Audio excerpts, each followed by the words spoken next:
So by now everyone has heard about the infamous trip that the House Dems were going to take rather than trying to negotiate a reopening of the government, which is what they should be doing. Trump sent them this letter stating that they were welcome to fly commercial, however it wouldn't be appropriate for them to fly via government while there was a shutdown, which I totally agree. But there's a few interesting things to look at here. For one, this wasn't just a trip by 7 Democrats. They were bringing all their family with them to Afghanistan.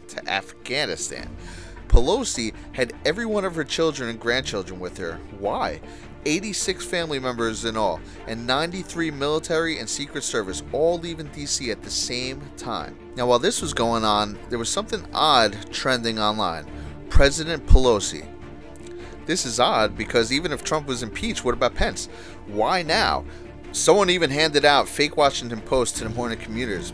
But why would President Pelosi trend the very same weekend she was taking her entire family along with 100 other people out of the country? The only way for her to become president would be something to also happen to Pence, which would be highly unlikely for something to happen to both of them or both get impeached, unless the real reason they were all leaving Washington was because of a planned attack. One that would take out both president and vice president at the same time, therein which would go to the third in line, Nancy Pelosi.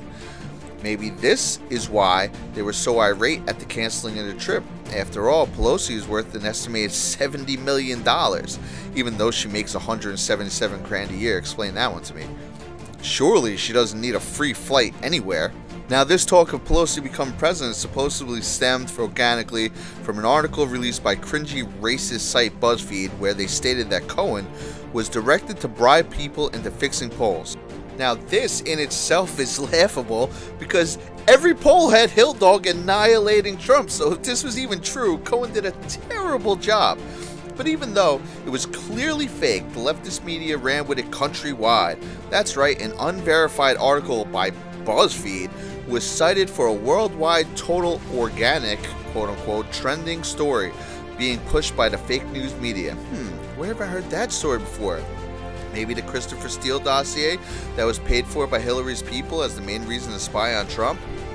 But nonetheless, Mueller called this article fake, prompting BuzzFeed to admit it was fake in writing and even on air. My view is this is the larger message that a lot of people are going to take from this story is that the news media are a bunch of leftist liars who are dying to get the president, and they're willing to lie to do it. And of course it was fake. It was used as an excuse to float the President Pelosi narrative while she was away on her super shady secret trip to Afghanistan with her entire family, so the second the attack was carried out on Washington, the entire public would know who to turn to as the next president of the United States.